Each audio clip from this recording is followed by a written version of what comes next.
Hey everyone, मेरा नाम है आशुतोष राय and in this video I'll be explaining you about basic concepts of object oriented programming जिसे हम short में ऊप भी कहते हैं। सबसे पहले देख लेते हैं कि हमें ऊप की ज़रूरत क्यों पड़ी। Why do we need OOP? So object oriented programming was discovered because limitations were discovered in earlier approaches of programming. To overcome these limitations we came up with the idea of object oriented programming. तो सबसे पहले जो हम programming पैराडिग्म्स follow करते थे उसमें कुछ limitations पाई गई जिसकी वजह से हमें इस नए कॉन्सेप्ट की ज़रूरत पड़ी। Procedure oriented programming. Procedural programming paradigms lays more emphasis on procedure than data, यानी कि प्रोसीजरल प्रोग्रामिंग जो होती है वो वे ऑफ डूइंग पर ज़्यादा फोकस करती है ना कि डेटा पर, और यही इसका अपोजिट काम करती है ऑब्जेक्ट ओरिएंटेड प्रोग्रामिंग। इसमें प्रॉब्लम क्या है? It separates the function and the data manipulated by them. This leads to many problems when it comes to extending the software or maintaining the software. तो procedural programming में अगर हम programme को कई parts में divide करते हैं तो उसमें बहुत सारे फंक्शंस बन जाते हैं जो कि बहुत कंफ्यूजिंग हो जाते हैं। कुछ कुछ प्रोसीजरल लैंग्वेजेस हैं जैसे सी, पास्कल, फॉर्ट्रैन या और बेसिक, जो कि आजकल इनमें से मोस्ट ऑफ यूज़ में नहीं है सिर्फ इसी कारण से। इनकी कैरेक्टरिस्टिक्स क्या है? Characteristics of procedural programming: emphasis on doing things rather than data, यानी कि ये एल्गोरिथम पे ज़्यादा फोकस करती है ना कि डेटा पर। Okay, large programs are divided into smaller programs known as functions. Program को हम छोटे पार्ट्स में डिवाइड करते हैं जैसे कि हम फंक्शंस नाम देते हैं। Most of the functions share global data. Data move openly around the system. Functions transform data from one form to another. So इन तीनों पॉइंट्स का मतलब है कि most of the functions share global data, यानी कि जो ज़्यादातर फंक्शंस होते हैं वो ग्लोबल डेटा को शेयर करते हैं। इस वजह से जो डेटा होता है वो पूरे प्रोग्राम में यहाँ वहाँ मूव करता रहता है फ्रीली, और उसके अंदर चेंजेस भी आते रहते हैं। तो किसी पर्टिकुलर इंस्टेंस पे अगर हम किसी डेटा को पिक करें तो उसकी वैल्यू कुछ और ही होगी, वो कुछ और ही डेटा होगा। तो हम इससे डेटा की अनसर्टेनिटी को खो देते हैं। Okay, so what is object oriented programming? Now coming to the main topic, object oriented programming was introduced to overcome flaws in the procedural approach to programming. You all know object oriented programming को discover मतलब object oriented programming को क्यों लाया गया था? उन limitations को overcome करने के लिए, right? Fundamental idea behind object oriented languages is to combine into a single unit both data and the functions that operate on that data. तो ऑब्जेक्ट ओरिएंटेड लैंग्वेजेस के पीछे फंडामेंटल आइडिया यही है कि इसमें डेटा मेंबर्स और member functions को एक साथ बांध दिया जाए, जिससे कि किसी पर्टिकुलर ऑब्जेक्ट का जो डेटा और फंक्शन है वो दोनों साथ में रहे और उसे कोई और एक्सेस ना कर पाए। इससे डेटा में कोई चेंज नहीं आएगा। Okay, such a unit formed by the combination of data and functions associated with it is called object, right? So उन्हीं डेटा मेंबर्स और मेंबर फंक्शंस को साथ में एक साथ इनकैप्सुलेट करके जो एंटिटी बनती है उसे हम ऑब्जेक्ट कहते हैं।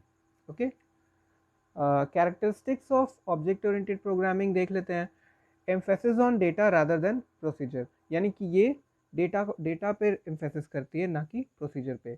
ओके, प्रोसीजरल प्रोग्राम में इसका एग्जैक्ट ऑपोजिट था। Programs are divided into entities known as objects. वहाँ पे हम प्रोग्राम्स को फंक्शंस में डिवाइड करते थे, राइट? बट डेटा को डिवाइड करने की तब भी प्रॉब्लम थी। तो यहाँ पे हम प्रोग्राम को अलग अलग ऑब्जेक्ट्स में डिवाइड करते हैं, right? Functions that operate on data of an object are tied together in data structures. जो भी फंक्शंस डेटा पे ऑपरेट होते हैं उन्हें हम उन डेटा के साथ ही इनकैप्सुलेट करके रखते हैं क्लास के थ्रू। ओके, उसके बारे में आप आगे जानेंगे। वो भी एक यूज़र डिफाइंड डेटा टाइप है। आपने पढ़ा होगा दो तरह के डेटा टाइप होते हैं, एक प्रिमिटिव डेटा टाइप और एक यूज़र डिफाइंड डेटा टाइप। तो class is a user defined data type और उस क्लास के थ्रू हम ऑब्जेक्ट को यूज़ करते हैं। Okay, data is hidden and can not be accessed by external functions. तो ऑब्जेक्ट के अंदर जो डेटा बंडल्ड है मेंबर फंक्शंस के साथ वो हिडन है, वो ऑब्जेक्ट के बाहर की किसी चीज़ से इंटरेक्ट नहीं कर सकता जब तक कि हम उसे एक्सेस ना दें। Okay, now let's understand about class. Okay, so it is a user defined data type as I told you earlier. which holds its own data members and member functions which can be accessed and used by creating an instance of that class. तो class क्या है? एक user defined data type है जो कि data members और member functions को hold करके रखता है. ओके, इसे हम कैसे यूज़ कर सकते हैं? क्लास का कोई एक इंस्टेंस डिक्लेयर कर दें तो हम यूज़ कर सकते हैं उस इंस्टेंस को, हम ऑब्जेक्ट कहते हैं. ओके, उसे हम बाद में देखेंगे. Data members are data variables and member functions are the functions used to manipulate these variables, and together these data members and member functions defines the properties and behavior of the objects in class. तो data members क्या है? वो data variables या कह सकते हैं कि वो data जिस पे कि हमें ऑपरेशन परफॉर्म करना है. और member functions क्या है? वो functions जो कि उस data पे ऑपरेशन परफॉर्म करेंगे. ओके, यही सब, ये दोनों मिलकर ही एक एंटिटी बनाते हैं, एक ऑब्जेक्ट बनाते हैं, और ये दोनों मिलकर ही उसकी स्टेट और प्रॉपर्टी को डिस्क्राइब करते हैं. Now what is an object? An object is an instance of a class. When a class is defined no memory is allocated, but when it is instantiated memory is allocated. इसका मतलब कि जब हम class declare करते हैं या फिर define करते हैं, मोर प्रिसाइसली जब हम क्लास को डिफाइन करते हैं तो कोई मेमोरी एलोकेट नहीं होती, यानी कि कोई क्लास का कोई एग्जिस्टेंस नहीं है. वो एक वे ऑफ रिप्रेजेंटिंग है कि अगर हम कोई ऑब्जेक्ट बनाएंगे तो वो किस तरह का होगा, क्लास वो डिसाइड करती है. फिर हम क्लास को यूज़ कर सकते हैं एक ऑब्जेक्ट के थ्रू. ओके, जब हम ऑब्जेक्ट डिक्लेयर करते हैं तभी मेमोरी में स्पेस ऑक्यूपाई होता है. Okay, object is variable for a class.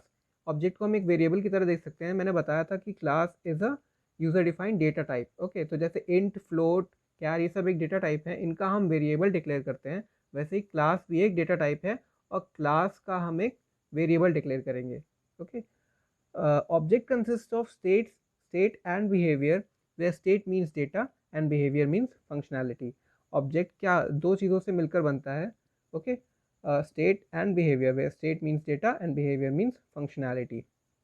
Once a class has been defined, any number of objects can be created for that class. तो जैसा कि वेरिएबल्स में होता है वैसे ही ऑब्जेक्ट्स में भी होता है. अगर हमने क्लास डिफाइन कर दी तो हम उस क्लास के कितने भी टाइप के वेरिएबल्स क्रिएट कर सकते हैं. एक एग्जांपल देख लेते हैं. फॉर एन एग्जांपल, यहाँ पे एक ऑब्जेक्ट है. ओके, इसमें क्या होते हैं, दो चीज़ें होती हैं, data members and member functions, right. So इसी ऑब्जेक्ट को हम मोर स्पेसिफिकली एक कार मान लेते हैं. ठीक है, एक कार जो कि एक ऑब्जेक्ट है, तो उसमें क्या होगा, उसका स्टेट क्या होगा, model, year of manufacture, colour, ये सब उसके क्या होंगे, स्टेट्स, यानी ये सब उसको डिस्क्राइब करते हैं. ओके, और मेंबर फंक्शन यानी कि उसकी फंक्शनैलिटी या बिहेवियर. एक कार का बिहेवियर क्या होगा, स्टार्ट होती है, स्टॉप होती है, मूव करती है, एक्सेलरेट करती है, रिवर्स होती है ना, ये सब उसकी फंक्शनैलिटीज़ हैं. तो ये सब हम कार पे ही परफॉर्म करते हैं, राइट. तो इन सबको एक साथ अगर हम बांध करके रख दें, यानी इनकैप्सुलेट करके रख दें, तो वही क्या होगा, एक ऑब्जेक्ट होगा. Now coming to the features of object oriented programming. सबसे पहले बात करते हैं इनहेरिटेंस पे. Inheritance is a process of forming a new class from an existing class और base class. The base class is also known as parent class और super class. तो inheritance basically क्या होता है, नाम से ही पता चल रहा है. रियल लाइफ में क्या होता है, आप अपने पापा से इनहेरिट होकर के आते हैं, आपके पापा आपके दादाजी से इनहेरिट होकर आते हैं. सो ऐसा ही हम क्लासेस में भी करते हैं. एक बेस क्लास होती है जिसको यूज़ करके हम एक नई क्लास बनाते हैं. जो एग्जिस्टिंग क्लास होती है उसको हम बेस क्लास कहते हैं, और जो, या फिर उसको हम पेरेंट क्लास भी कहते हैं, और या सुपर क्लास भी. और जो नई क्लास बनती है उसे हम चाइल्ड क्लास कहते हैं. Derived class is also known as child class और sub class. Okay, inheritance helps in reusability of code, thus reducing the overall size of the program.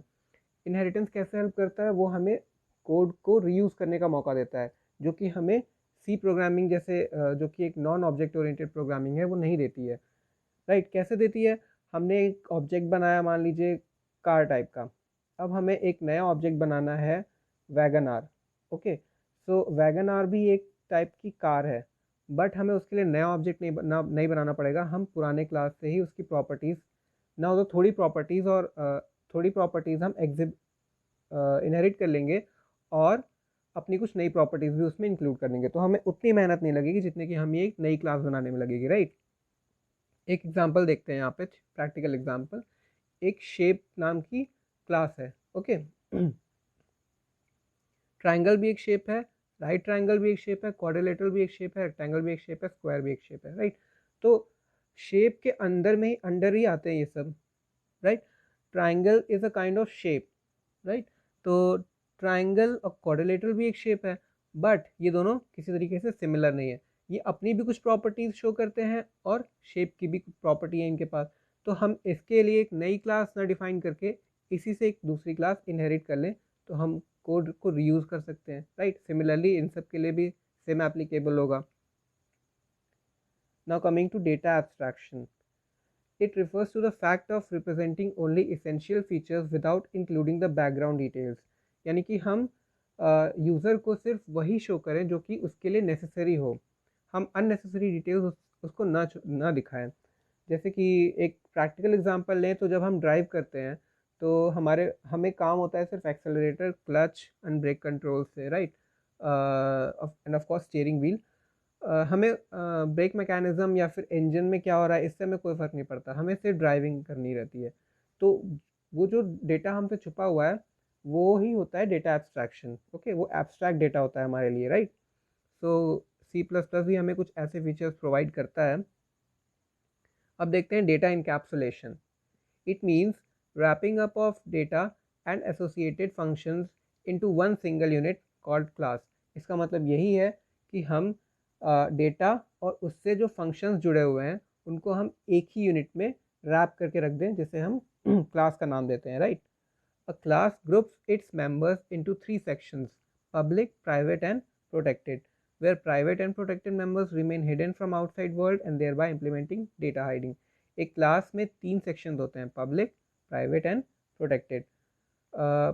Protected and private members जो होते हैं वो बाहर की दुनिया से छिपे होते हैं। बाहर की दुनिया मतलब कि क्लास के बाहर, यानी कि क्लास का जो स्कोप होता है उसके बाहर इन्हें एक्सेस नहीं कर सकते हम। ये इससे हमारा कौन सा फीचर इम्प्लीमेंट होता है डेटा हाइडिंग, राइट।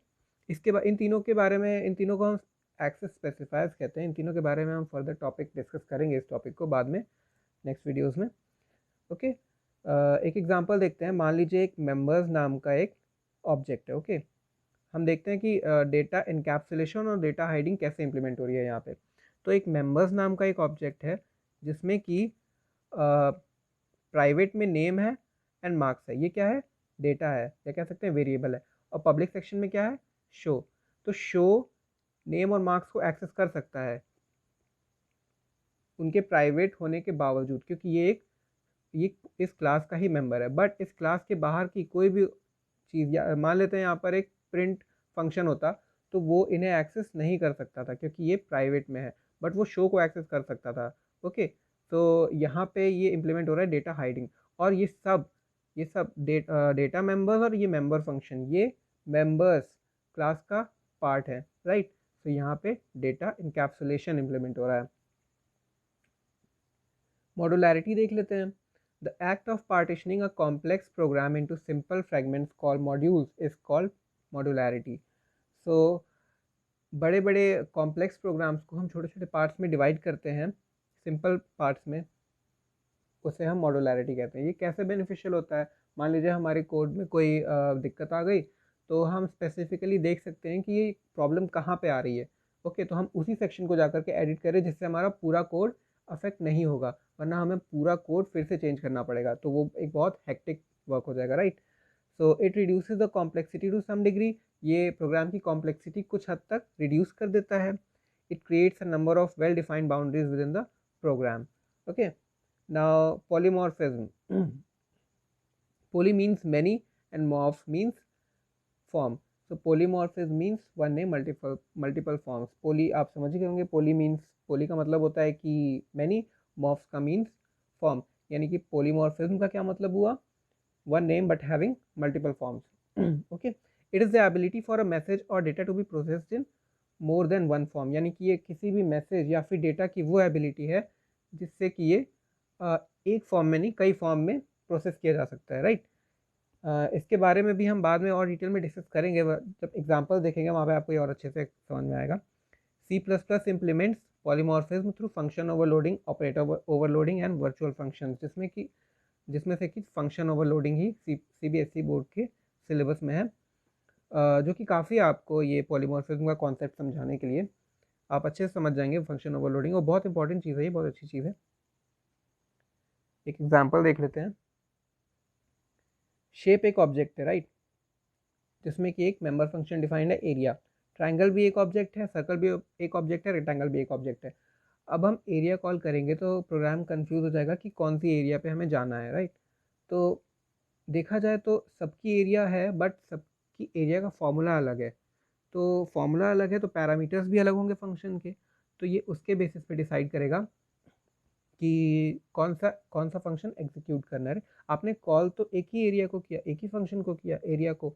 अब वो कई फॉर्म में प्रोसेस हो रहा है, डिपेंड करता है कि आपने आर्ग्यूमेंट्स क्या क्या पास किए हैं। आर्ग्यूमेंट्स आपको पता होगा जो आप इन ब्रेसेस के अंदर पास करते हैं। और अगर इन केस वो भी सेम है इन तीनों फंक्शंस के लिए, तो वो फंक्शन का रिटर्न टाइप देखेगा। रिटर्न टाइप यानी कि फंक्शन किस डेटा टाइप की वैल्यू रिटर्न कर रहा है। तो उससे हमें पता चल जाएगा कि कौन सा फंक्शन एग्जीक्यूट करना है। Okay, this much from my side. Thank you.